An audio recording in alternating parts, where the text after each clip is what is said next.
Great. Welcome, everyone. We are really thrilled to have you all here. This is going to be a really fun session. This is the second session of our 3 digital composers labs. And this year, since Latitude 49 is not doing any traveling or touring with COVID-19, we really wanted to have an opportunity to share with students and with our colleagues and composers especially.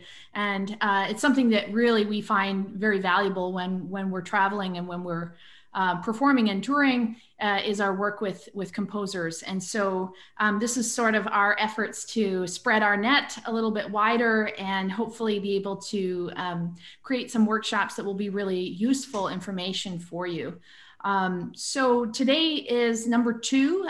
This is a workshop with percussion and piano. And we have another guest percussionist with us. Mark Eichenberger is here from Princeton. Hello. Great to have you with us, Mark. It's great to be here. And then we have 2 incredible composers and pianists. Juri is a composer at Princeton. Juri, thanks for joining us, also from Princeton area.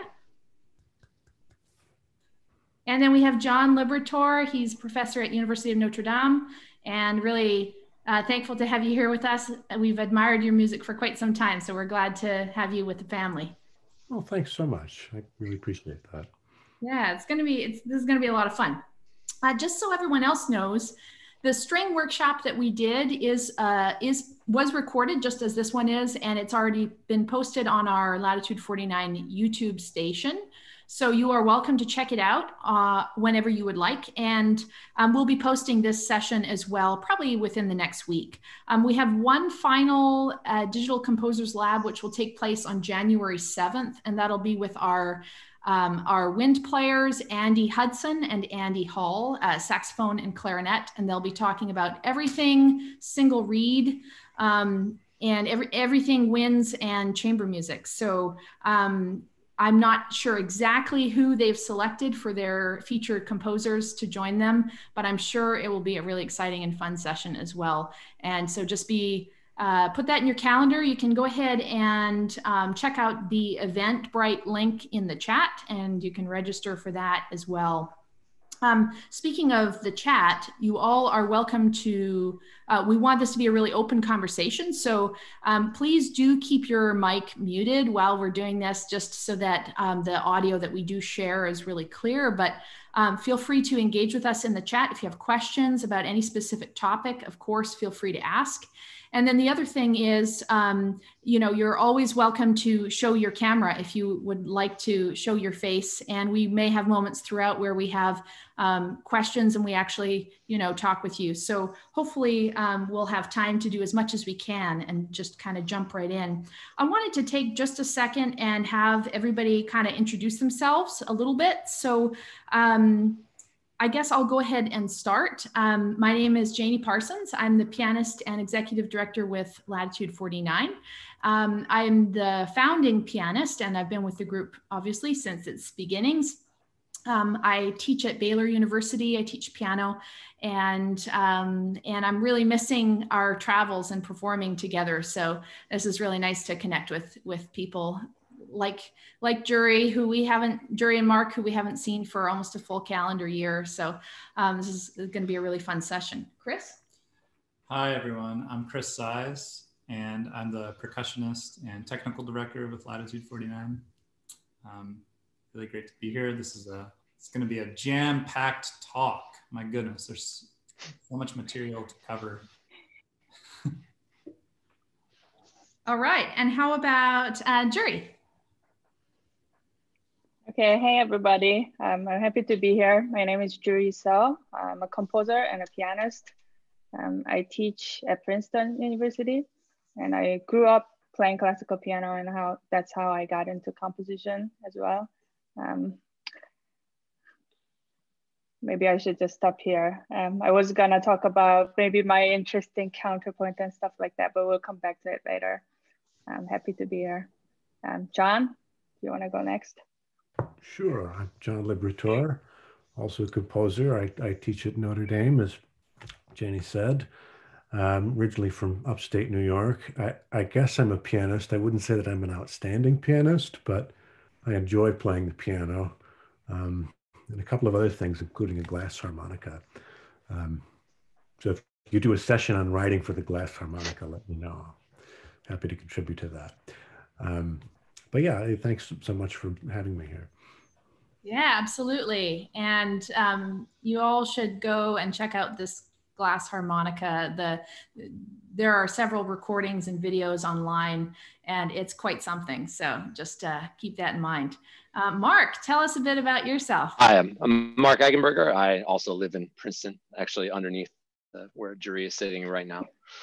She kicked me out because it was going to be embarrassing. But I am like a freelance percussionist, and I also teach a lot of private lessons. I'm like lucky enough to be around the Princeton students and work with them in the Princeton Sound Kitchen. And I played several of the pieces. I've been able to workshop a lot of music with them. I also play in a few rock bands with a couple of the grad students there. And I also do some writing for marching band and indoor percussion. So I'm kind of got my feet in all worlds and enjoy playing drum set and rock and roll and everything you can hit. You know, that's kind of our gig. So that's a little about me. Awesome. I love that. That's the quintessential percussionist answer, is this sort of widespread, lots of interests, lots of different instruments under your hands all the time. We're going to have a lot of fun today. There's a lot to cover, so we want to just kind of jump right in. What we wanted to avoid was getting into the weeds, talking about percussion gear. For anyone who's married to a percussionist, you know that there's a lot of gear that goes along with that. Roomfuls of gear, in fact. And so we wanted to avoid like a kind of like talking about gear. And also, fairly enough, on the piano side, we wanted to avoid a long conversation about prepared piano, because it is a complex, thing that could take up an entire workshop in and of itself. And so while we will feature a little bit of that, we want to really stay focused on the conversation, which will be around the following topics. We want to talk about issues that are relevant to both of our instruments as kind of comparable issues or comparable things between us. And then we want to have a real specific focus on chamber music, since this is really Latitude 49, our duo, a fixed pitch duo, as we say in Latitude 49. And so we want to keep it focused on chamber music and how our instruments engage in chamber music. So that'll be a little bit of the focus. And then also we want to talk about strengths and weaknesses. Of course, every instrument has its own things that it does particularly well and things to be mindful of. And I think the best ways that composers write for instruments often has to do with how they grapple with the strengths and the weaknesses of an instrument and what the capabilities of the instrument are. So how to mitigate and take advantage of strengths and weaknesses most effectively in composing is something that we wanted to talk about. So we're just going to kick it off with a composer question to both Juri and John. And this is really to ask you, you've both written extensively for piano and percussion, which is why we wanted to have you in this session. We wanted to kind of open the conversation to ask you about your experiences writing for piano and percussion. And basically, like, what are some general considerations that occupy your thinking as you begin planning and writing music that involves percussion and piano? Like, what are the kind of things that you start to grapple with in your own world? So why don't we start with John this time? Sure. I think it's funny what falls within the universe of percussion, what a contemporary music percussionist is supposed to be able to do. Like, you have to be able to blow on a conch shell and know how to throw a dish into a garbage can and sandpaper blocks. So just about any object that you can pick up and make noise with falls into the universe of percussion.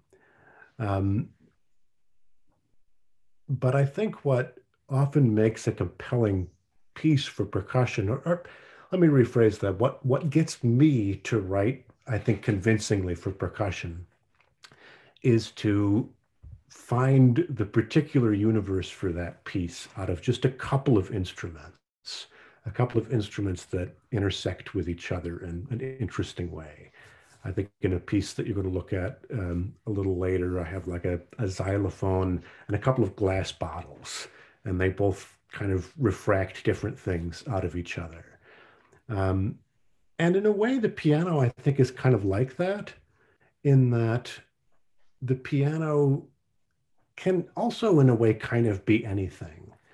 The way that a mentor of mine put it, Joe Kondo, in a lesson said, well, which piano? What piano are you talking about? Because it can play big, fat arpeggios and low thundering notes. It can play twinkling glass. It can play punchy individual notes or repeated notes. It can do all of these things, and all of those things are cool, and super cool music incorporates those things. But a piece that, if as a composer you approach the piano and think, well, I want to do all of those things because those are all wonderful sounds, at least for me, that often doesn't create a piece with a convincing identity to itself. So I think that's what it is. I think the first step for writing for either of those is really narrowing that scope and finding a particular sound world or a way of speaking that is endemic to that piece, or maybe to me as a composer. That's great. I love that. Yeah, because one of the things we talked about is, and we will talk about this later, is just almost the unlimited nature of our instruments. It's difficult sometimes, I can imagine, as a young composer, to know where to start, especially if you don't play the instrument at an advanced level yourself, but you want to write for it, where to start. So we'll be talking about that in a few moments. Juri, what are your thoughts? What kind of occupies your mind in the music you've written for piano and percussion? Yeah, I mean, a lot of things. So based on what John just said, I guess my approach to percussion is maybe quite similar. So it's about like making a world out of, what's available to you. But my approach to piano may be a little bit different. So I'm thinking of it in like 3 different ways. So there's piano writing, and there's percussion writing, and there's a writing for piano plus percussion. So when I'm writing just for the piano, I have a very hard time escaping from this weight of the repertoire. And even when I'm not trying to consciously deal with that, the memories of playing this repertoire kind of live in my fingers. So it's not something that I can just like get away from. So I try to use that and engage with that. And I think that's actually quite interesting to engage with this depth of performance practice. And I can write very close to the technical limit of the instrument, and that's also quite exciting. For percussion, it's quite different because I do not play percussion, but I still try to play everything myself, believe it or not. So I would set out like all the equipment. So luckily, I just have to go down to the basement and pick up some stuff, and I have a percussion set up here, and I try to play everything that I write. Slowly, with the understanding that if I can do it slowly, then the professionals can do it fast, right? So it's not physically impossible. So it's still a very physical experience, I guess, writing for percussion. It's quite different from writing for winds or strings, because like for pianists and percussionists, you don't really have to think about breathing. So the approach is really all about this movement with your hands and feet. And I really enjoy that process. And when I try to combine piano and percussion, it becomes something totally different. They kind of combine together as some sort of hybrid instrument often. And I learned a lot from like studying scores by Eun-Suk Jin. If you know the piece Double Concerto, there's a lot of great writing in there. So, it's a question of like creating this hybrid instruments, and you have to think about the resonance and the envelope shapes and tuning and stuff like that. That's one way. And another way would be just kind of embracing this kind of stylistic dissonances between piano and percussion. So, when piano and percussion play together and the piano suddenly plays like something that sounds like 19th century music, it sounds ironic. If you like color this like 19th century Chopin passage with like crotales, it sounds weird. That's something that you can kind of play with, the sense of irony. But when you merge into like jazz illusion, for example, the irony kind of dissipates. So there's this kind of meta stylistic counterpoint that you can play with. That's great. That's really fun. And for all of our composers and musicians who are viewing this, again, I would encourage you to go and check out some of Juri's music on her SoundCloud, but also on YouTube.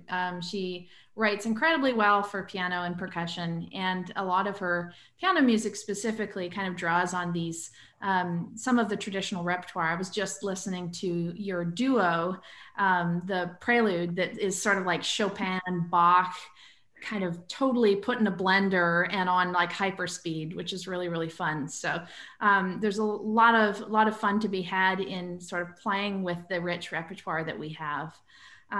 Great. Well, this conversation leads perfectly into our first kind of question about the double-edged sword of strengths and weaknesses with piano and percussion.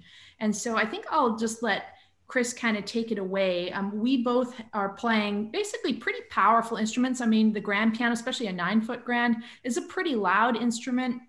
And of course, percussion can be really loud depending on what instruments specifically are being used. And it can be daunting to know what to do with instruments where, for example, there are so many percussion instruments that you could possibly use. And for piano, like you were saying, Juri, even when I play a piece by Beethoven, for example, I feel the weight of the literature, but I also feel the weight of like all those pianists who have recorded and performed the Beethoven sonatas, like the Alfred Brendels of this world, kind of leaning over my shoulder. And, you know, so those things are real concerns that actually they're a little bit different between us, as the piano has, as a solo instrument, has existed for a longer period of time. But I think I'll just pass it off to Chris to talk more about, you know, kind of how to answer some of these questions of where to start.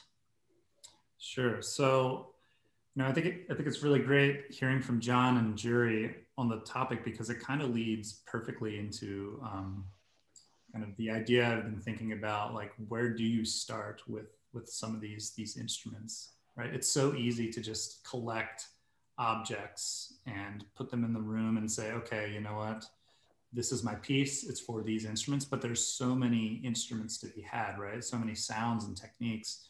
I especially love how John kind of puts it with finding the universe of that particular instrument or object, right? And then what Juri was saying is that she actually gets in the room and plays these instruments herself. And I think that's kind of an amazing thing. To me, that's very tactile in terms of like the composition and creative process. And the first piece I want to draw attention to tonight is actually from Stephen Mackey.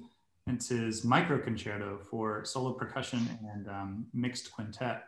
And the story kind of goes with this piece that Steve basically rented all of the instruments required for the piece, set them up in his basement, and then just kind of went for it, like at quarter equals -10, you know? And, you know, it's pretty much the same thinking as Juri here. Like if I, the composer who doesn't play percussion normally, can play this at a very slow pace, then perhaps the person who actually knows what they're doing, because, you know, it's all made up in the end. But the person, the percussionist who kind of it has the task laid before them, they can hopefully do it up to tempo, right? This kind of process, just based on music that comes out of this process, I've noticed that actually composers, they find things along the way that maybe we as percussionists don't think of. And one thing I want to draw attention to in the micro concerto, it's just the very beginning of the piece, is actually his use of this instrument called the clave. And the clave itself, there are these two pieces of wood that you play together, and it has this really beautiful kind of high-pitched sound. But he actually uses them as an implement on another instrument, the triangle. And it's actually this really beautiful sound. And you're basically doing a ricochet kind of effect on the clave and the triangle. So I'll get that queued up here, and we'll take a look at the score and do a little listening.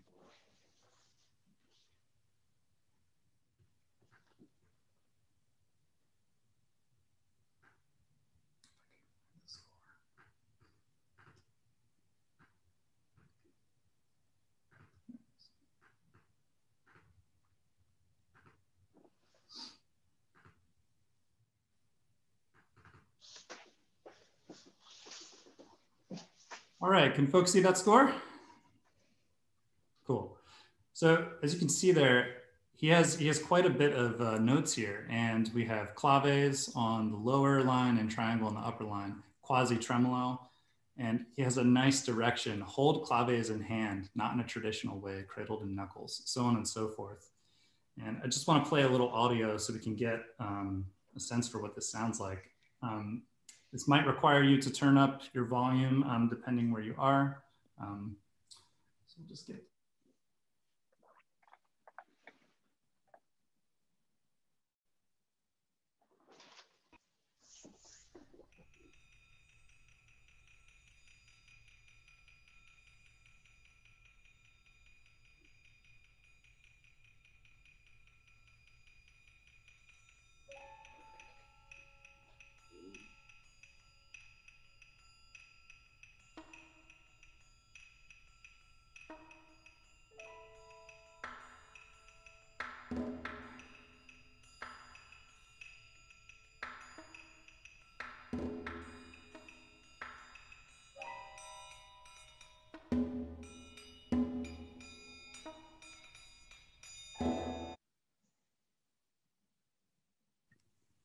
So right there, you know, really soft sounds, but they're very specific. And he's actually using an instrument as an implement in this case. And he's able to get away with these really cool kind of techniques. And this is just one of those instances where the composer themselves gathers the instruments and gets kind of dirty in the process, right? So I just find this like so charming and such a wonderful way, because as percussionists, we're basically improvisers like from the start. And it just seems like this kind of process really plays into that. Can you stop this? Yeah. I wonder, Mark, could you chime in if you've experienced like pieces or works, like you've come across this kind of writing, obviously maybe with Juri, but. Like, yeah. So, like a fry pan, for example. Yeah, as soon as I was thinking a lot about the frying pan and how detailed the notation was, and how she would come while I was practicing, would come down and be like, it needs to be this, you know, exactly this way. And it's like, all right, show me exactly what you want. So, I mean, there's a, like, I love that kind of detail, and it gives us a lot of information about what we want, how we want to approach it. But I think the one thing, like, especially for like younger composers, like, don't be afraid of us percussionists, because we really love the challenge of either extremely detailed, like, hey, do this, try this, you know, because you've created a sound and you've got a way to make it work, or telling us, okay, I have this sound in mind. How do we best achieve that? And, you know, we're always up for that adventure of like, okay, what can we bow today? Or, you know, what sort of, you know, type of material can we lay on a different instrument to try and create these different sounds that you're looking for? And, you know, we always have like some random mallets that we only pull out every like 10 years. And we're like really happy to use those mallets. So, you know, I love that part of what we do is like the seeing the score, and, you know, if there's a little bit of detail in it and we feel like we can enhance it a little bit more, you know, finding that right implement and going in and creating those sounds for them. And then sometimes it does, you know, for us, we imagine it a different way, and you get to with the composer and they say, well, no, we were looking at it this way. And then it's like, okay, so you realize it more in their direction. But yeah, I think that's the most fun of playing percussion, is just we're allowed to experiment with everything that we have at our hands. So Thanks, Mark. It's really great. Yeah. Jani, do you want to take it from here on the next piece? Yeah, sure. So with percussion, of course, there's just an immense amount of instruments that you can work with. With piano, it is true that the piano can do a lot of things, but we do have, like, probably the biggest limitation of the piano is the pianist themselves. So, and this is the total pianist vibe that it's always our fault, right? So, but honestly, what we can do with our two hands, most pianists will try anything you write for them. Most pianists will try it. And honestly, we're usually good and we want to experiment and we want to create things. I think the biggest thing that I have noticed with composers that are not pianists specifically, but writing for piano, that probably the biggest strength that you can be thinking of as you first approach the instrument is just the actual mechanism of the hand itself, the size of the hand and what the hand is capable of doing. And so, you know, you have two hands, and the left hand is going to be generally in the bass clef area of the instrument, and the right hand is generally going to be in the treble clef area. This seems kind of like very simple, but of course we know that the hands can cross, that both hands could be in the high register, both hands could be in the low. So one of the things that I've found, usually if I get a piece of music and I think, wow, this kind of looks tricky, but actually it lays in the hands really well. What's working really well in those instances is that the groups of the notes are working within the shape of the hand. And so the basic thing to keep in mind is that most pianist hands can stretch an octave pretty comfortably. A ninth is kind of stretching it. A tenth is probably don't write for tenths, is just a basic rule. Now, that doesn't mean that you can't write for tenths that are broken, or you can't write patterns of notes, but you've got to think about how many implements you have on each hand and kind of how those are grouping together into patterns. And so kind of similar to the strategy for percussion, you don't have to be able to play something at top tempo, even if you're not a pianist, even if you just have class piano skills. And I know this because I've taught class piano. You should be able to just kind of physically navigate through and see if you kind of thinking about the hand shapes. I'm thinking about a piece that Juri wrote, actually, which of course Juri's an amazing pianist, so it was very virtuosic, but the arpeggios, they were sort of like modified arpeggios. They weren't kind of like tritone arpeggios, if you will. But the thing that made them work is that the pattern of the hand was constantly repeating in a similar hand shape. And so it just actually worked out as comfortably as, you know, our arpeggios at 160 to the quarter note in untraditional arpeggios could possibly work out, or however, whatever the tempo was, Juri. I don't remember the tempo, but it was fast. Well, I can tell you what that was. So that was just the tritone perfect fourth arpeggio. Can you hear this okay? Yeah. Maybe I need to turn on the original sound. So it was like, it was like that. And you can, because it's 1, 2, 4, you can do it like pretty fast. And actually I tortured Jani a little bit because my fourth finger is very long. So that particular figuration is very comfortable for me, but it wasn't as comfortable for you, right? So and I'm like, after like 3 pages of it, and when I practiced it really hard, my fourth finger hurt so bad. right. Yeah, so like, wow, I need like a stronger fourth finger, and that's always the pianist's wish, to have a stronger fourth finger. It's our weakest finger. Yeah, but I mean, just to add to that, I think it's interesting to kind of like use whatever the pianists can already do. Like, you know, they can play any kind of arpeggios and scales without practicing, because that's just part of their training. So you can just write, you know, A major, just dropping like in a second from the top to the bottom, and you can just write that, knowing that they can play it really fast, right? We'll get to an example of that. I wanted to show an example of a piece actually by a composer that you know, Juri, Viet Quang. He was a student at Princeton and someone that we've worked really closely with. We recorded his, well, he actually wrote the piece Wax and Wire for quartet, for the end of time sort of instrumentation. And we asked him to arrange it for Latitude because we liked it so much.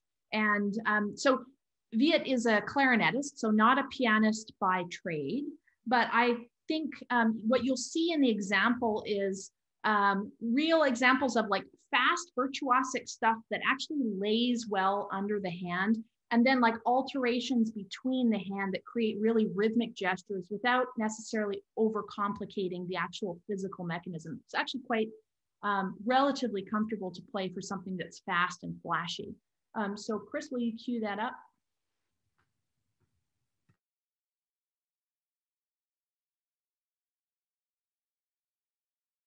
So this is the piano part to Viet's piece, Wax and Wire, the sextet version, and I'll play a snippet of our recording of it.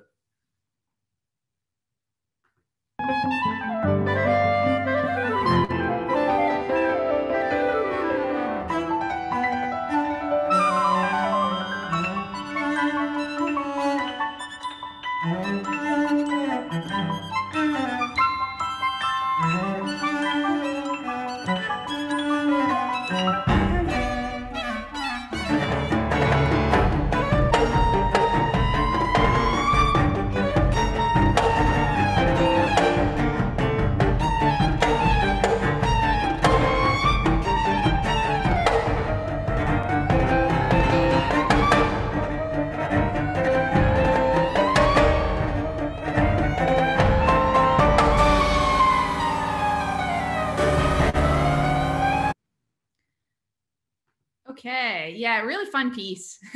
and all that kind of sparkly stuff way up in the high register, it's like I was moving around a lot, but generally always at the range of an octave. And so it was actually like, it's pretty easy to get around the instrument in that way, even in interesting textures that maybe wouldn't have necessarily been the kind of texture that a pianist might have said, hey, let's try this.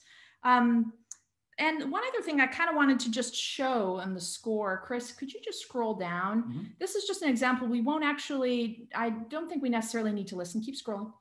Mm-hmm. Keep going. Go. Oh, yeah, okay. There you go. So this is another Princeton composer. Yes, that's right, Juri. Gabriella Smith. And we've played and recorded, both these pieces are actually on our recent album called Wax and Wire. And this particular gesture is, I mean, there's like pages of 30-second notes in the writing, and she's a violinist. And so you can kind of see that this isn't maybe something that if I looked at it as a pianist, I wouldn't necessarily think, oh, this person is a pianist.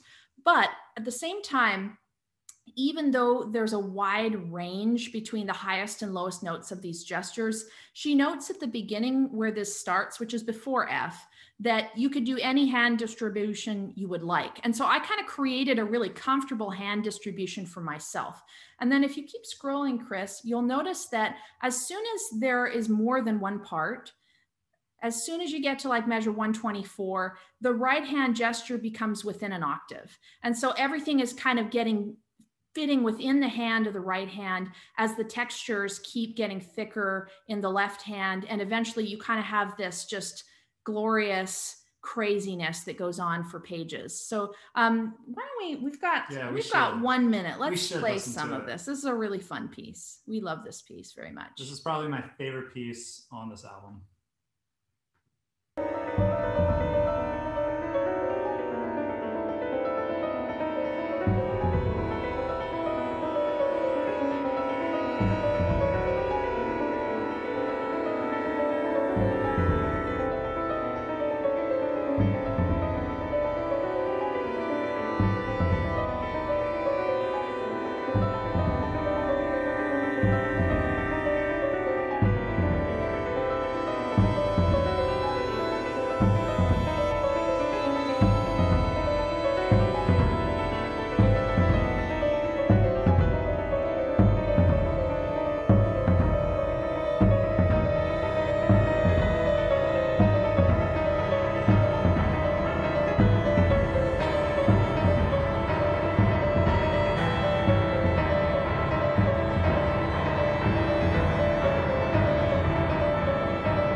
Yeah, so that was a really fun piece. I remember when I first looked at the score, I thought, oh my gosh, I've got to start practicing right now. But it's been a very fun piece for us. Can you stop the screen share? Yeah. So those are both examples of non-pianists, essentially a violinist and a clarinetist, who have found really creative ways to write virtuosically and with real authority for the instrument. And just, I think both of the things I just want to share with our student composers is this idea of just being mindful of actually what the hand can do. Sometimes even something slow, but if it doesn't fit right in the hand, it can be it can kind of derail a pianist, even a good pianist. So just as something to keep in mind. Before we move on to our next thing, I kind of wanted to ask John and Juri, you guys have worked with student composers a lot. And I'm curious if you could maybe share one thing that you have discovered in working with composers who perhaps don't know how to play the piano or percussion, like that's not their primary instrument. What are some kind of strategies you found for getting around that? Oh boy. I think, well, with the piano, one thing I noticed in some of the scores that you showed that are, you said were very comfortable for the hand, is also like the shape of the right and left hand, how they naturally kind of put intervals that are closer together toward the outer part of the hand. It's very easy to do. So, for instance, if you have a second on the bottom of a chord in the right hand, that limits the range of how wide that can be. Unless I noticed you can use your thumb sometimes to get a second or something down there. Try that on the piano before you ask a pianist to do that. But anyway.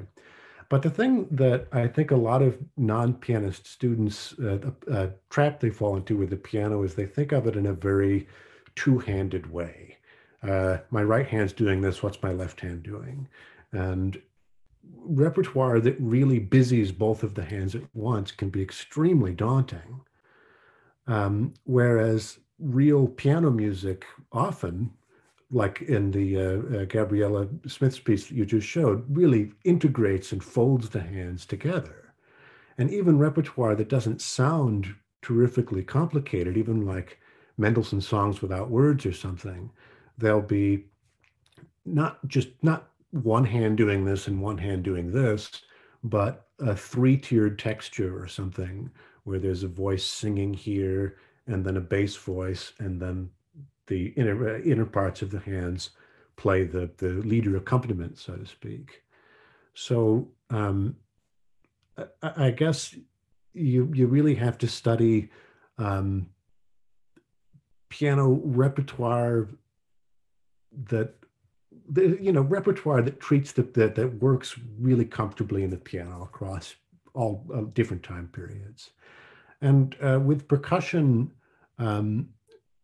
if it's not feasible to necessarily get your hands on all of the instruments that you're writing for, especially say if you're working with a percussionist like I am now down in Georgia, obviously I can't go see him, and he has these fantastic bells that, I mean, he has them. I'm writing for his bells.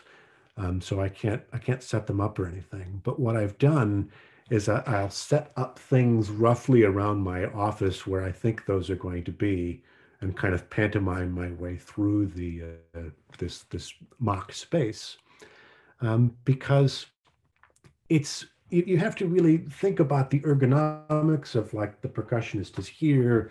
I can't ask him to all of a sudden teleport over here, but you also really want to, just like the hands of the pianist, integrate the instruments that are around your space. You don't want to think, well, I'm playing this drum now, so I got to play this drum until something, until I have a moment to break. Whereas I can reach this bell right here. It's right over here. And it's this wonderful sound that I need for this moment. So kind of pantomiming that physical space, maybe for a similar, this is a kind of a similar obstacle, I guess, to what I'm talking about with the piano, this integration of the two hands, of the whole body. Yeah, I love that. And it's interesting that it is a space constraint. That's something that we share, is like literally hands for me, and for Chris, it's sometimes like body. It's like, how far can I reach, and how many instruments can I surround myself with? Yeah, literally. Juri, what are your thoughts when you're approaching a student who really doesn't play the instrument, but, is wanting to write for it?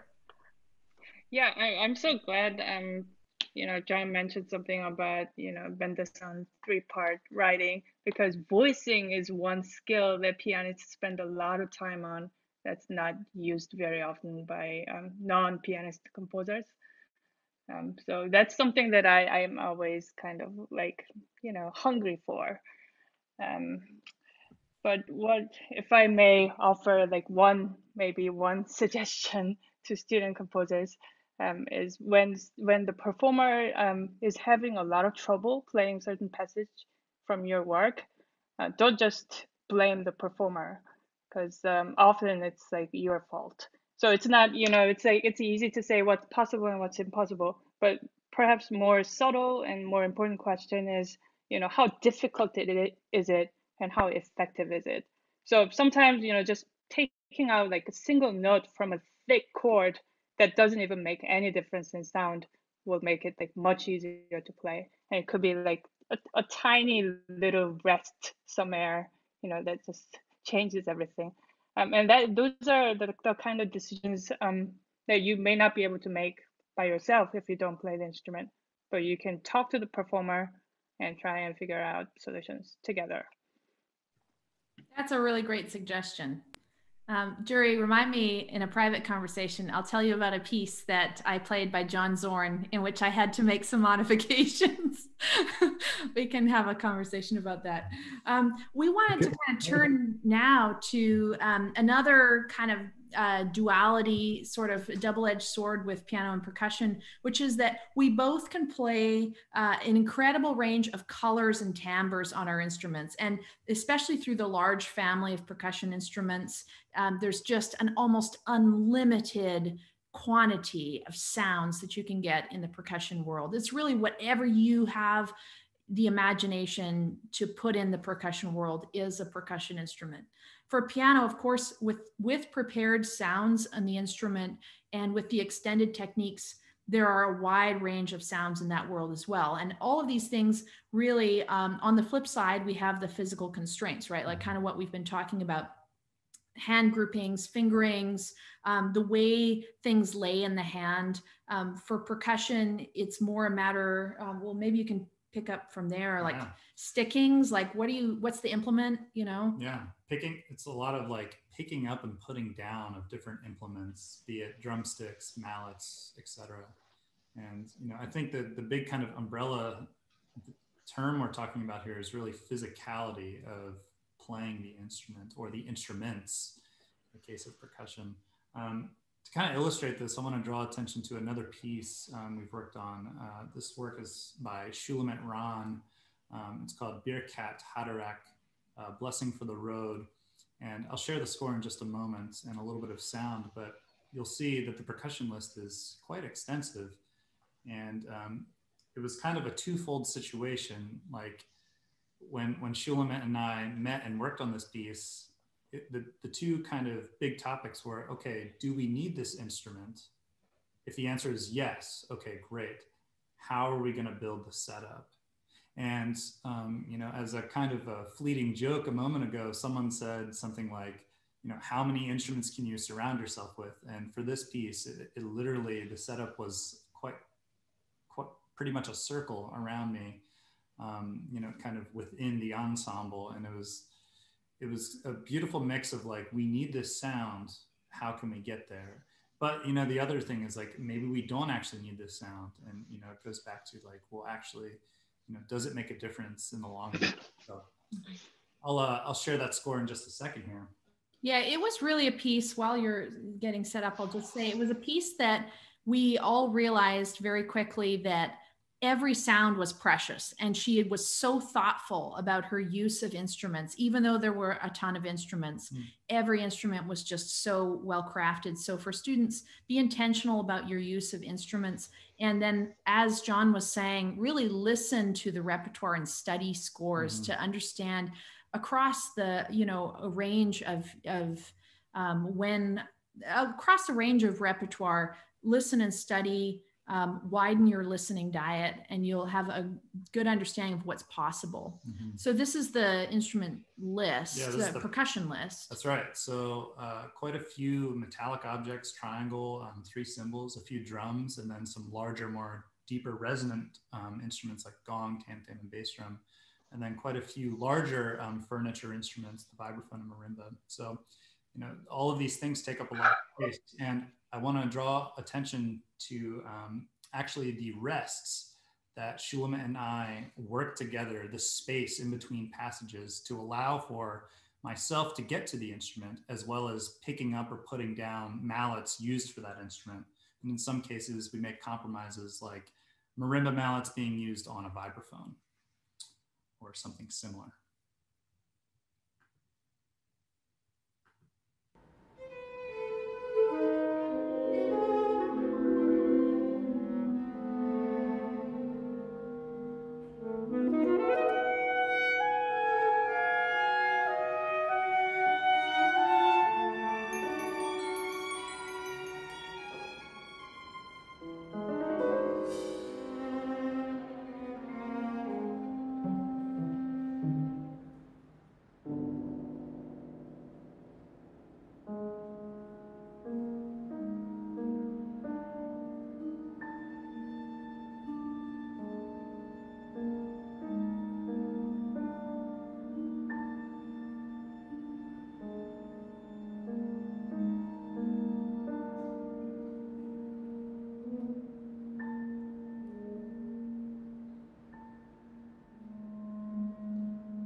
Oh, I love that piece. We've got to play that again. Such a beautiful, beautiful piece. I think the next thing we need to talk about is something that is sort of on my wish list. Like, what do you want for Christmas? I want to sustain. Ha ha ha. It's the pianist's problem. We can't sustain, right? So like when I hear, like a couple weeks ago, Max came up from Houston, which is a close drive to Waco, and was like the first human we've seen in forever, and just like brought his cello and played a few long notes. And I just kind of like, Chris and I had like drool kind of hanging out the sides of our mouths as we listened to the sound of the cello just resonating through our house. So we both in that moment realized we haven't been in the same room with an instrument that doesn't go that sustains. Like, it was amazing. And so like, this is really like one of the strengths and weaknesses of both piano and percussion, is that we can do incredible things with articulation, but we have limitations when it comes to sustain. Now, that said, there's a lot of ways that composers and pianists grapple with and percussionists grapple with sustain. Like, how do you create sustain on an instrument in which if you strike the note, it's going to immediately start to fade? Well, your options are, you can continue to strike the note like a tremolo. You can create more of a texture, like what Juri was describing, like a fast scale, just essentially like, if you can't sustain the note, what you can do is write more notes. And so if you look at any pianist score, you'll realize why we have a lot of notes. It's literally to kind of overcome the issue that we have with sustain. So we wanted to show a few examples of some pieces that handle this issue of sustain, and texture is sort of wrapped up in that a bit, but sustain and articulation primarily. And we thought we would start with a piece by John. It's a really, really cool piece called A Very Star-Like Start. And Chris has it ready to go. And interestingly enough, the word sustain is actually in the little poem that prefaces this piece. So that, it's sort of an effort to sustain that's ultimately limited, but beautiful.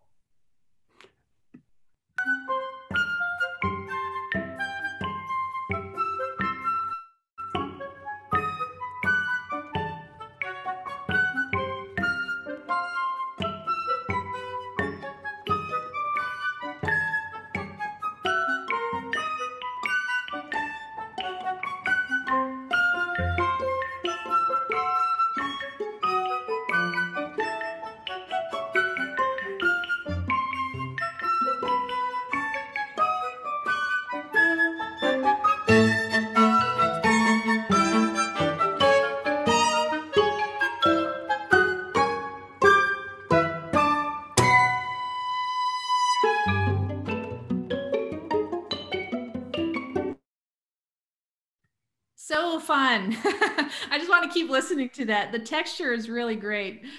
So, a lot of the instruments have basically been instructed to behave like a piano or a percussive instrument, in the way of like having an articulation and not having length to the note. And in that way, it creates this sort of dialogue, almost like a Klangfarben melody, this kind of like mixture of things as it bounces from one instrument to another. And also some interesting coloration, like Juri, what you were mentioning, when you pair instruments, it can kind of create a hybrid instrument. So that shows up a lot in this particular piece. And those are two things I really love about this piece, is the kind of interesting color combos with articulation. Thanks. Yeah, the piano often gives an edge to woodwind sounds. It makes the woodwind sound more like a piano in a way, and you might not even hear that the piano is in there, but it's actually very prominent. It's just kind of edging all of these other sounds. Sounds are coming out of it in a way. That's actually like one of my favorite things that composers do sometimes, is like create ambiguity between sounds. And I think especially just given the properties of piano and percussion, this is like, it's actually quite an easy thing to do. And you kind of create this question to your listener, like, am I hearing the vibraphone? Am I hearing the piano? What is this instrument? And kind of like what Juri was saying, creating like a super instrument or a hybrid of the two. And I think, John, that was just like a wonderful display of how can we make all of these instruments behave as like the same mechanism. It's really neat. I think you'll be happy to hear that I think it kind of grew out of the percussion in that piece. I think there was something that there was a moment, I don't know, 10 years ago or so that clicked about working with percussion in an ensemble. I think when I was a student, I had somehow instructed myself to think of the percussion as like a seasoning or something for the ensemble. Like, well, you want this to be a bang, so put an extra bang on it or something by having the percussionist hit something at the same time. But I kind of started thinking of it in the opposite way, more like start with the percussion and then pull something out of that sound, augment the sound of the percussion in some way, rather than using the percussion as the sound that augments the ensemble. And that, I think that's really how I was thinking in that piece, and why it is, I think, that a lot of the instruments kind of fuse together in this one little sound world that piece occupies. Yeah. Yeah, that's awesome. I see there's a question in the comments or the chat from Reese, and we will be talking briefly about electronics in the near future. So just hold that thought. Something that as pianists we have that really helps us with sustain, but it's not necessarily a perfect fix. We can't crescendo by any means, and we don't have any vibrato, but the pedal is an essential skill. Like when I'm teaching piano to young kids, usually by the time they're putting their hands together, they're playing with pedal. And so we use the pedal like all the time. And a lot of times when I've worked with young composers, one of the big questions they have is how specific they should be with pedal markings. And I think my answer is that if you don't write anything about pedal, a pianist will pedal. So it's kind of like a fish will swim. You know, like we're gonna use pedal. If there's a double F, keep in mind that the pedal, what its mechanism is to literally open up the instrument, all the dampers off the strings. So if there's a really loud passage, we're gonna use pedal just to get more length and loudness to the note, more resonance. And if you're not sure, you can just write ped ad lib. You know, that's a marking that we see a lot. And you should expect that a pianist is going to take that and they're going to pedal. If you don't want pedal somewhere, just go ahead and mark it in. Or if you have very specific pedalings, like you want to use the sostenuto pedal, you want the soft pedal on one passage and something else, just you can be as specific as you want. And pianists will generally try to follow what's in the score. I would say don't overcomplicate it unless you have something specific in mind that you're like an effect that you're really looking for. So with that in mind, I wanted to quickly show you a score from a composer that we've been working with. His name is Andrew McManus, and he wrote this beautiful piece. This is just the piano score, forgive me, but we're not going to actually play it because it hasn't been recorded yet. This is a piece that got sidelined by COVID. But you can see at the this is just an example of some scores. So he has una quarta on this page.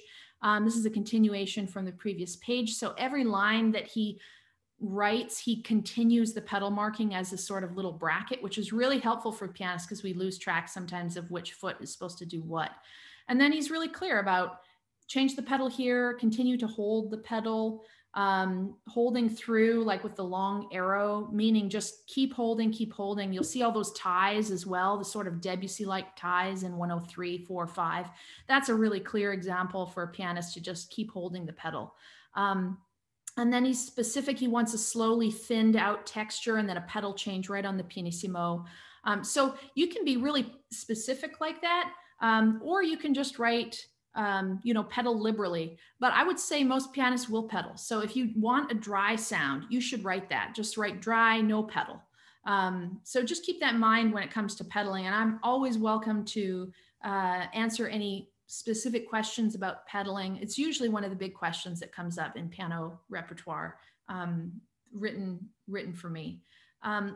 We wanted to talk briefly about something that is more common in the percussion world for sustain, but it has made its way very slightly into the piano world. And that is this idea of actually bowing instruments. So kind of borrowing from the string tradition.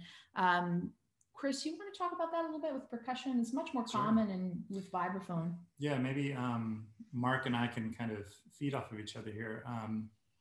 You know, at some point in time, using a bass bow or a cello bow on a resonant percussion instrument like a vibraphone, a cymbal, or a gong, these usually metallic ringing objects, at some point in time, that was an extended technique, but I would argue that now it has become something quite normalized. Mark, would you agree with that?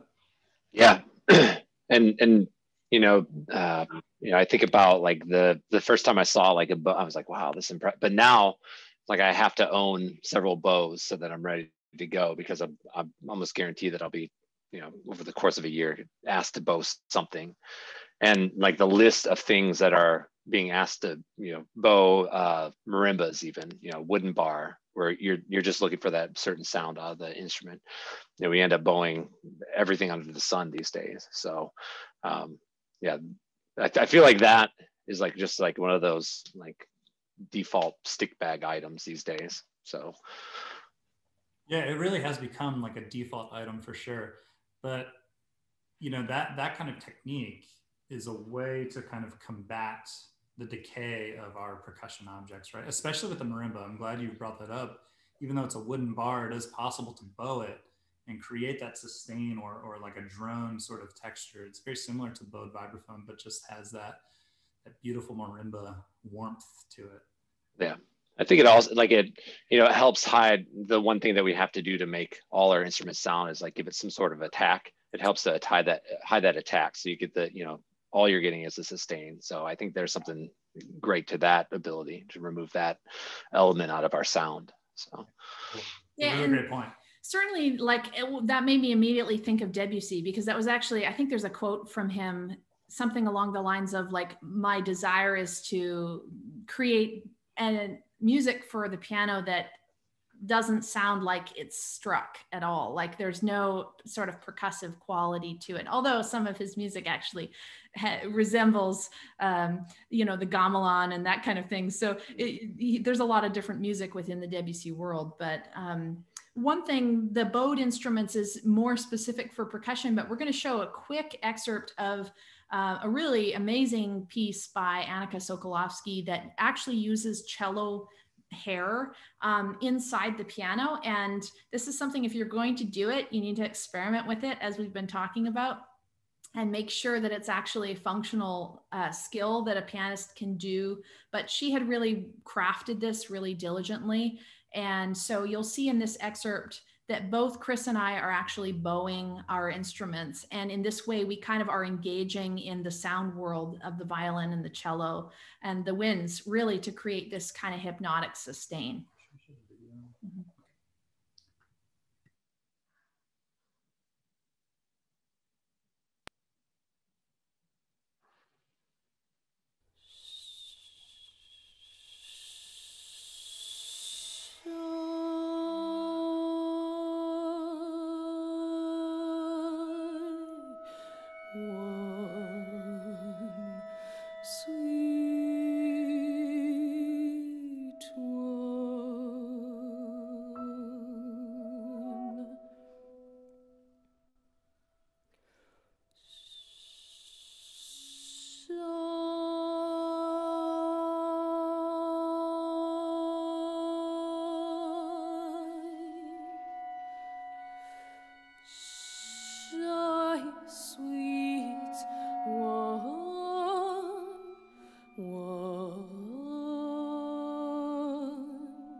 I wish we could keep playing that. That piece always, it's like a set of lullabies. And man, you can just, all of us are totally smitten with that piece. We're dying to get out of COVID so we can play it again.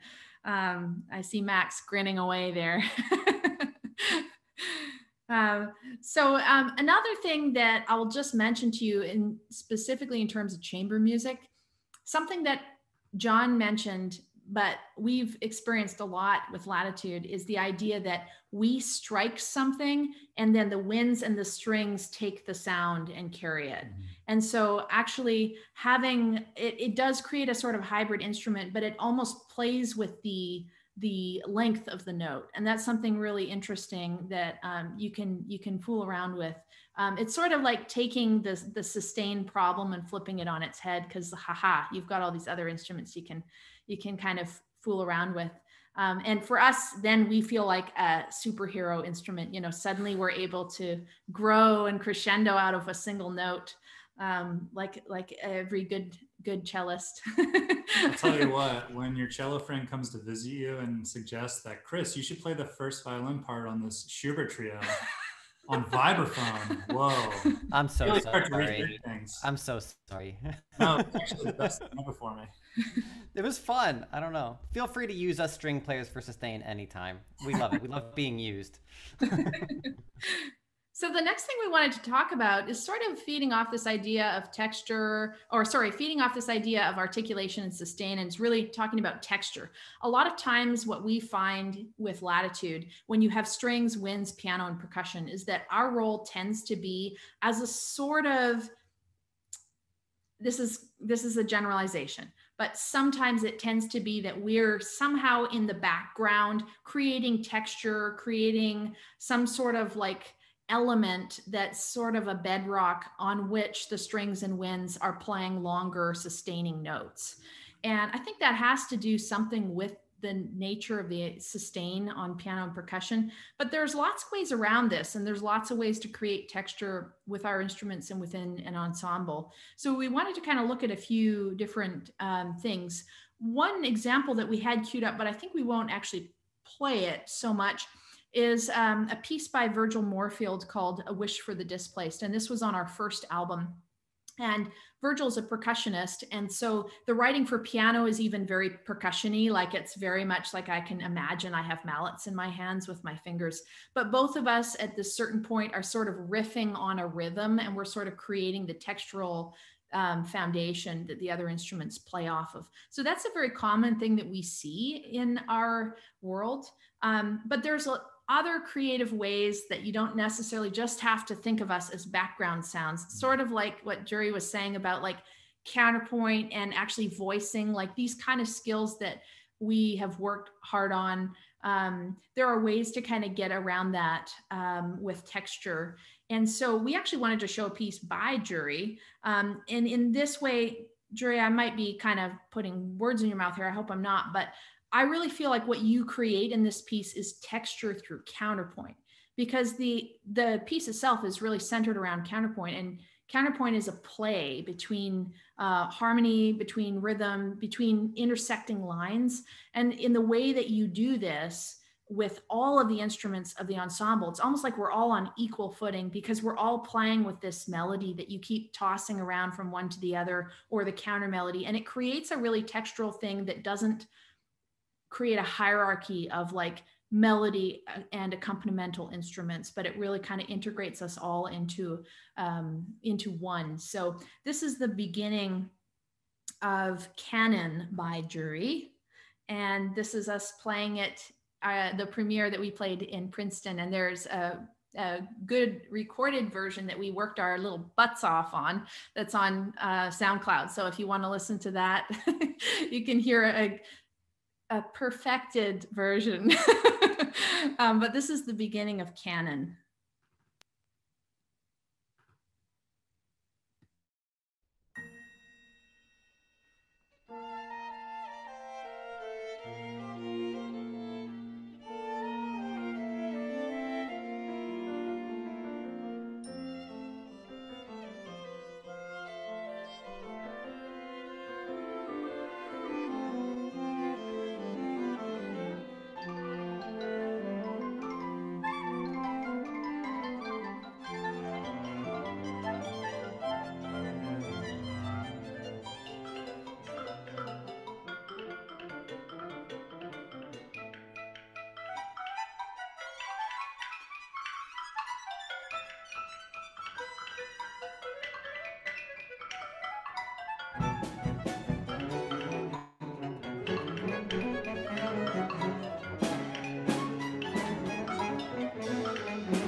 Such a fun piece.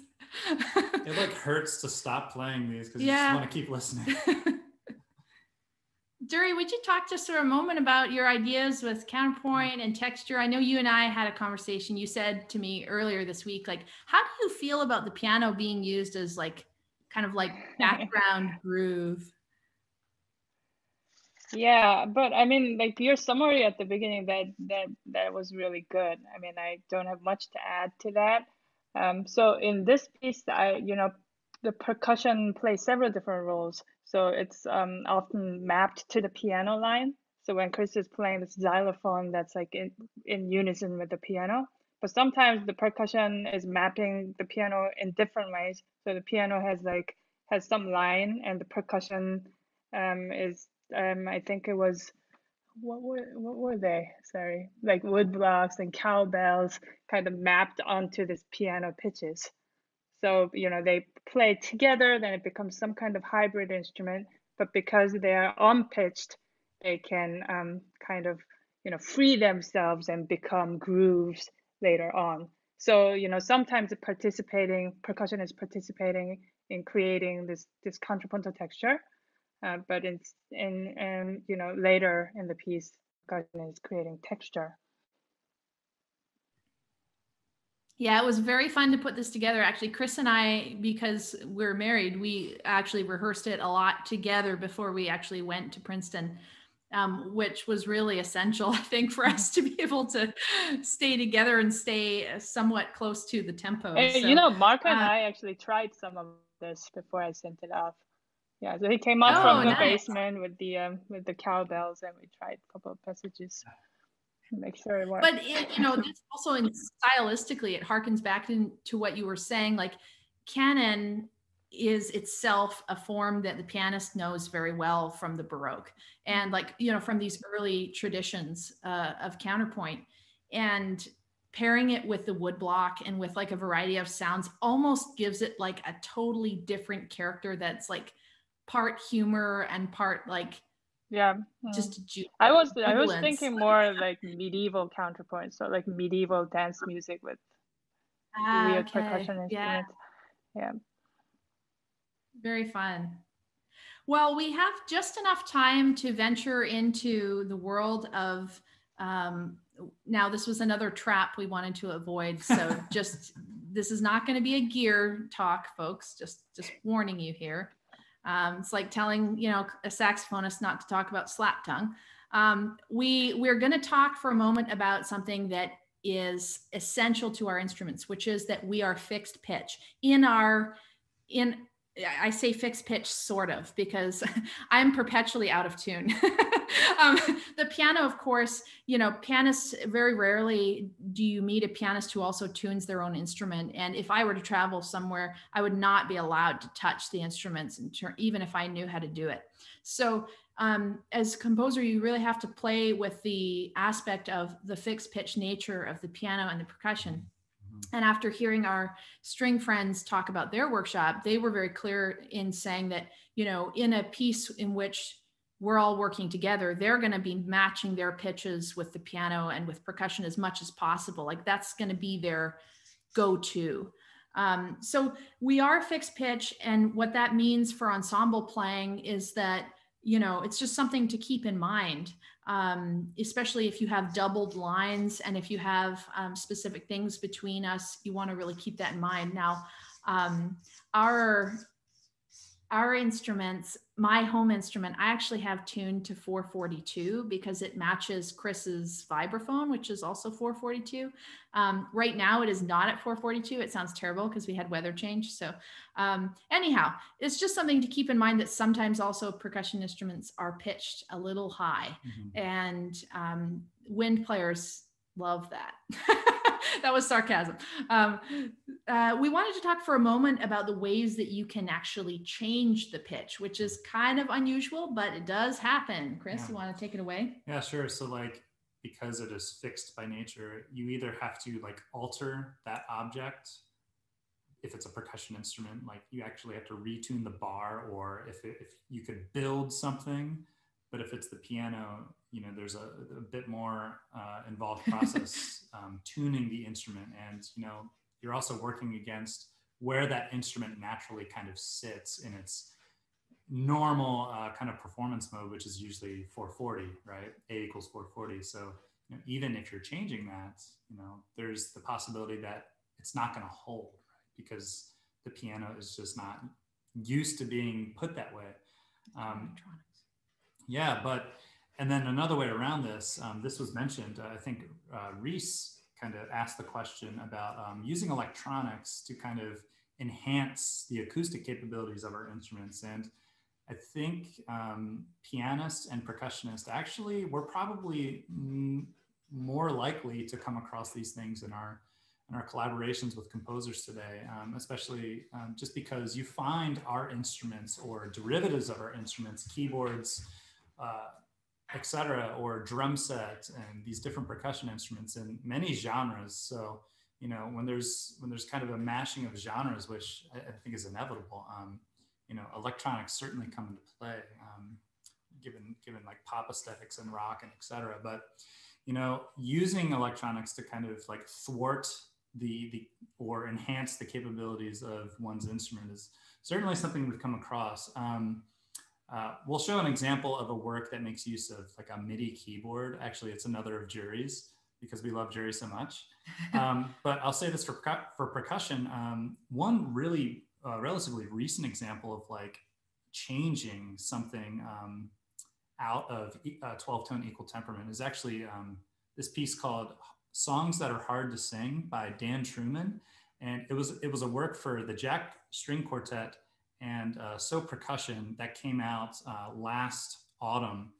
And Dan really went all the way with having the percussionist build these instruments and kind of tune a bunch of pipes to kind of suit the needs of, I think he was using a lot of just intonation in that piece. So that's Songs That Are Hard to Sing by Dan Truman. It's really, really quite beautiful piece. But we'll jump to Juri's piece, Cantus Firmus, which makes use of a MIDI keyboard in a program called Bitklavier, designed by Dan, coincidentally. Yeah, very fun piece. Very, very fun. Here we go.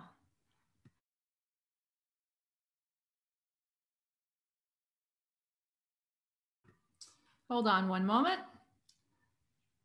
I didn't share the sound. The things we learn on Zoom.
So great.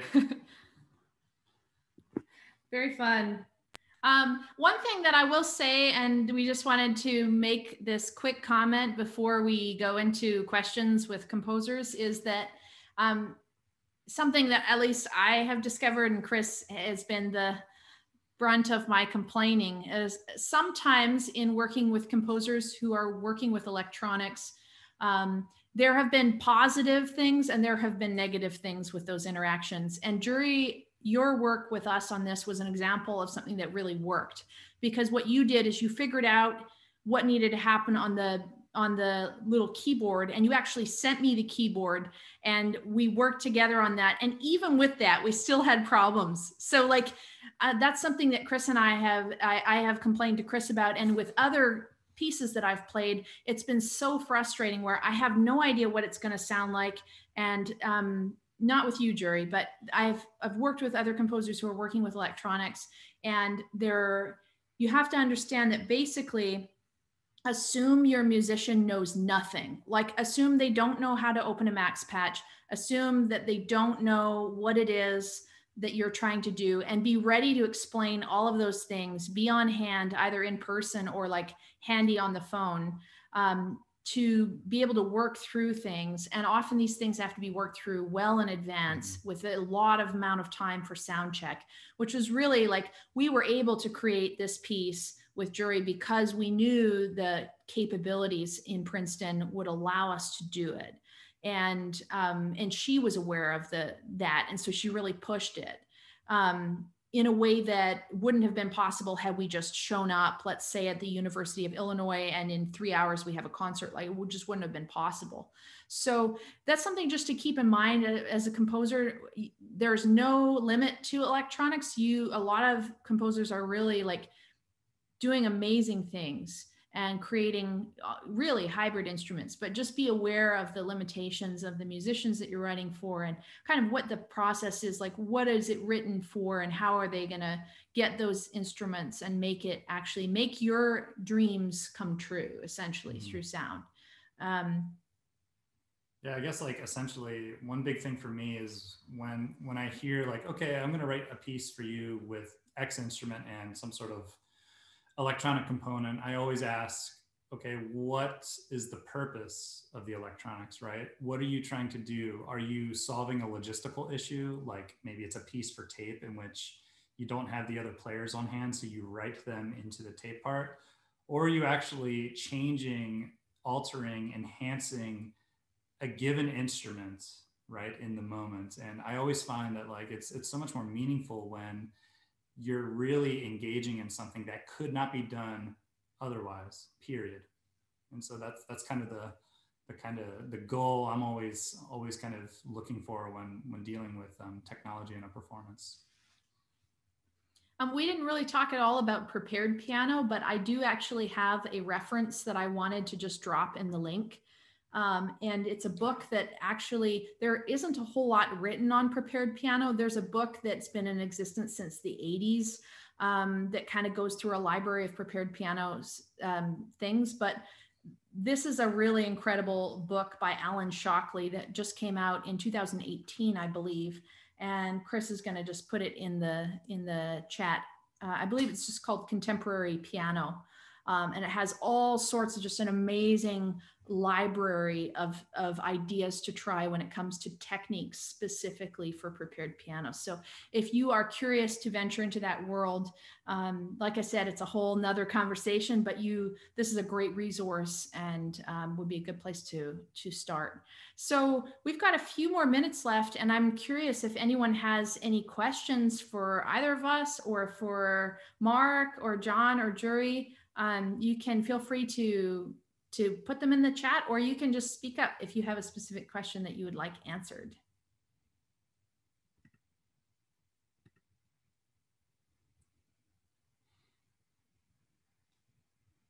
Bueller? I have a question for Mark.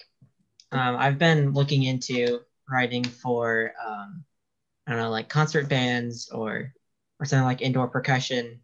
And obviously when you're working with schools, there's a lot of different levels of availability for materials. So how do you balance things like trying to expand the sonic palette while also recognizing things like school resources and just the limits of kids playing music? And I think part, just like, how does the pedagogical aspect of composition work for you? It always depends on like the grade level that you're writing for. You know, if you're writing for a middle school ensemble, obviously there's got to be a certain level of skill that you approach with them, whereas they can only handle so much, or, you know, the variety of instruments and sounds. And I think as you like move up the grade levels, like that palette can expand a little bit further. You know, I think I think as a like pedagogically, like, you know, anything fresh for them is good, because I feel like a lot of the like music that they get in those ensembles is fairly straightforward. So it's always fun for them when they're asked to shake it up or create a new color, or, you know, I'm getting a call from the band director like, hey, do you have a bike horn, this, and we're doing a piece for that. And of course I have it, and I show up and the kids are like, oh man, this is great. You know, these, I didn't know you could play music on this. And I was like, yeah, you know, percussion is like the instrument that you want to make sure that when you have those fun parts, like you play it and everyone in the ensemble turns around and is like, what was that? I was like, yeah, this is like a bike bell that they asked me to play.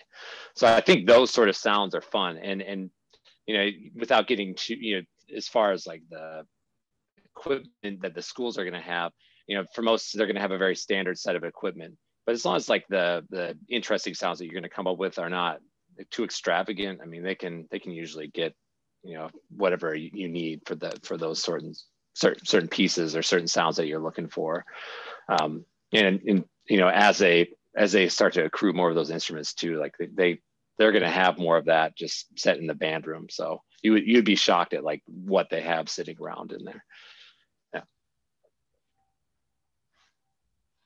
Awesome. Thanks.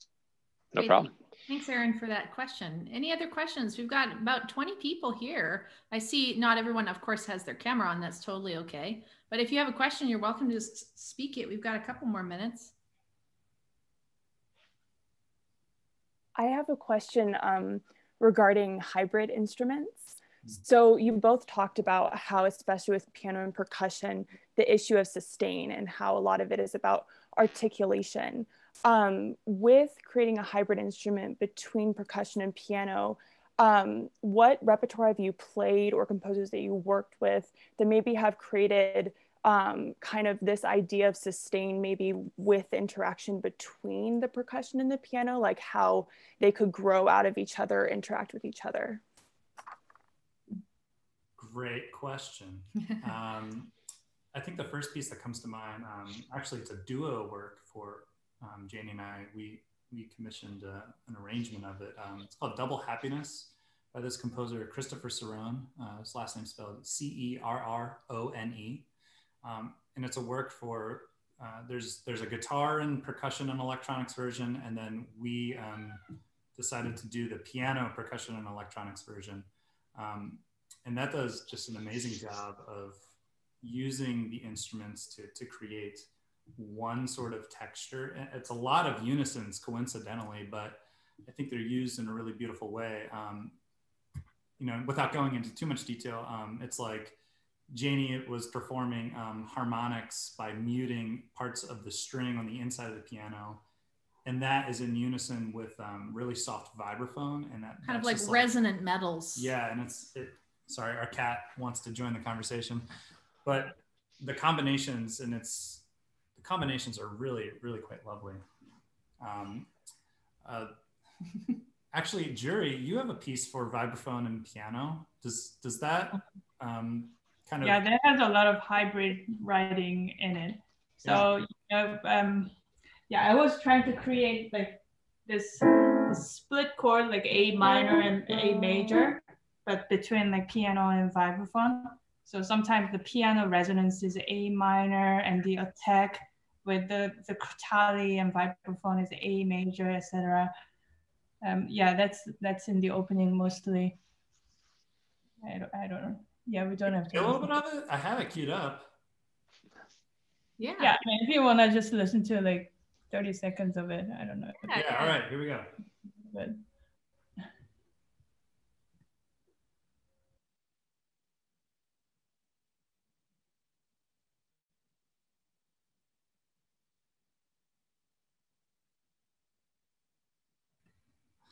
Okay, try again.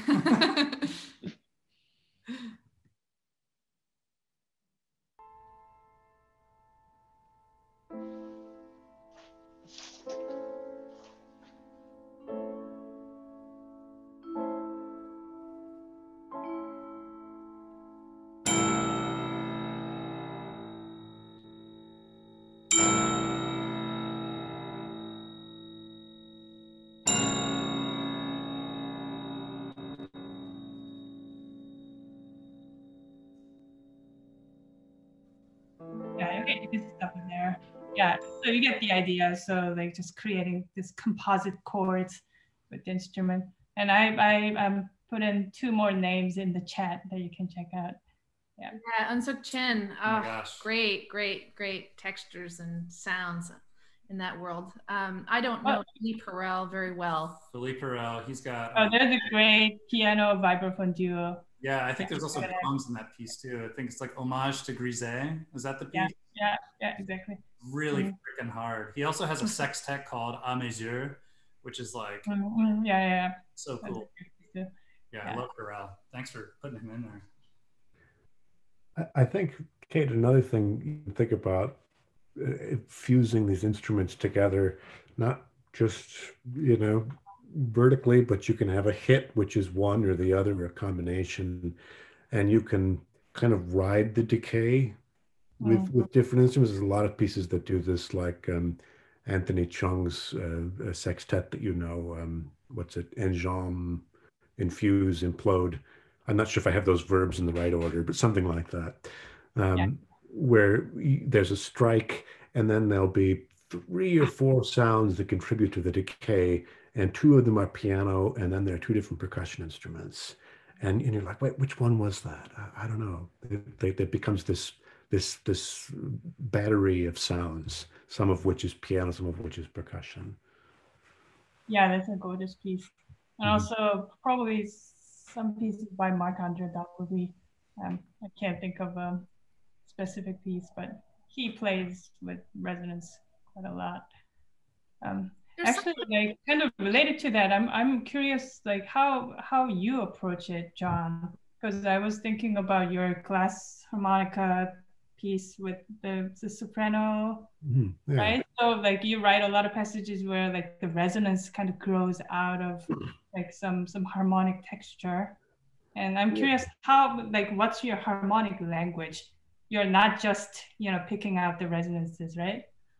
I kind of stumbled on it by accident before I had a glass harmonica, where I was using some wine glasses and a percussion ensemble and piano piece. And there's like, I had a tam-tam and a tubular bell or something. And then I just had a wine glass come in. And then when I actually heard it performed, but when they actually recorded, I thought, oh my God, it grew out of that wine glasses and tubular bells. Who would have thought? And this is sort of what prompted me to actually get the glass harmonica in the first place, because I'm thinking of the kind of spectrum of those different sounds. A lot of percussion sounds have wide spectrums, like tubular bells. You hit one bell and it makes an innumerable number of pitches, only a few of which are more prominent than others. This cloud of pitches. And the glass harmonica is almost a sine wave. So it can augment something that's in there. It can pull it out of the texture. And then on the other end of the spectrum, I was thinking about percussion sounds that are kind of like sine waves, like bowed crotal or bowed vibraphone. And so there's this kind of spectrum with the glass harmonica somewhere in the middle. Do you do that by ear, or do you do spectral analysis? Mostly by ear. I mean, sometimes I'll put the sound into the program Spear, where you can get a nice visual representation of it, but it's mostly by ear, I think. Actually, I was talking earlier about the bells. I'm writing a piece now for prepared piano, percussion, and guitar. And I was talking about these weird bells that I'm writing for. And since I can't go down to visit my percussionist, he recorded each of the bells and sent me a recording of them. And I actually did just that. I put them into Spear and looking at some of the overtones that I can kind of draw out. I'm using an E-bow in one movement to get around the issue of sustain. And like, oh, this bell has a really prominent E-flat overtone. I'm going to bring the E-bow in on an E-flat, no wait, an E natural. It's going to be even better, you know. So I'm looking forward to that piece. That sounds fun. E-bows are so unreliable, though, right? Yeah, I mean, you can't do anything virtuosic with them, right? Yeah, But if that's you another pick one note class.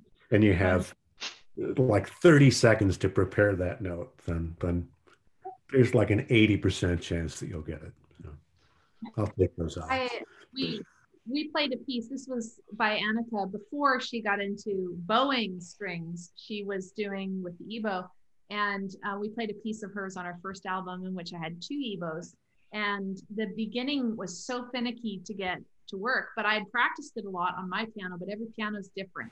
And then we went to record it, and I just could not get it to sound, to just come into existence cleanly. It was the most frustrating moment I've had in the studio because we just could not make it happen, and the time is ticking and it's like money, right?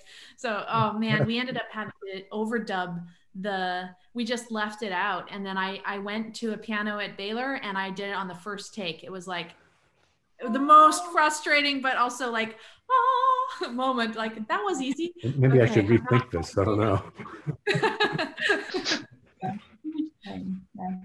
Happens, thinking those things through, those little details and peculiarities to an instrument.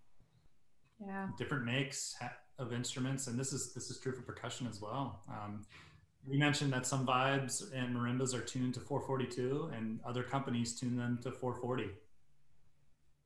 Yeah, and prepared piano, I'm not to get into the rabbit trap here, but where the beams are on the instrument totally change what you can do with prepared piano. And if you are practicing on a Yamaha and then you go to a 9-foot Steinway, it's going to be totally different. So it's really important. Just because you can do it on your piano at home doesn't necessarily always mean that the pianist is able to do it. And I have heard that so many times. Well, I was able to do it on my upright at home, or I was able to do this on, fill in the blank. And just be ready to be flexible if you're gonna create those sounds. But man, there's a beautiful and brilliant world of sounds to be had at the extremities of what's possible in both of our instruments. We're pretty much at the end of our time or beyond our time. We're beyond time. Well, thanks for hanging. This is really, really fun. And I just want to give a special thanks and round of applause for our guest composers, Juri So and John Liberatore. Thank you for being here with us.